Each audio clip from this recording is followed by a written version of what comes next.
menee. Onko koskaan miettinyt, miten autoliikkeet pesevät autot ennen kuin ne laittaa ne myyntiin? Minä olen Ali Nokian autopesulasta ja tulen näyttämään sinulla, miten tämä homma menee. Ja sinäkin voit ottaa tästä vinkin, jos itse olet myymässä autoa. Niin varmasti saat parhaan mahdollisemman hinnan. Ekana tehdään kunnon ulkopesu, sen jälkeen poistetaan raudat ja asfaltit ja muista ovien välit sekä moottorin tila. Sen jälkeen mennään sisäpesuun ja älä laittaa imuri heti päällä, vaan putsaa ensin ovit ja koelautaa ja pesee penkit.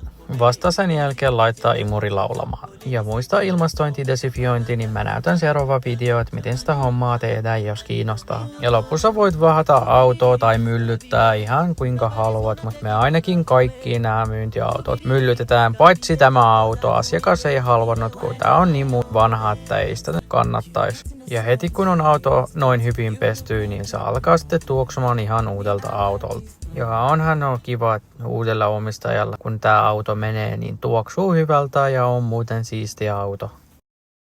Ja me tehdään koko tämän setti yksityisellä hintaan 199 €. Ja tämä kyllä maksaa itteensä takaisin, kun auto menee myyntiin ja todennäköisesti paremmalla hinnalla.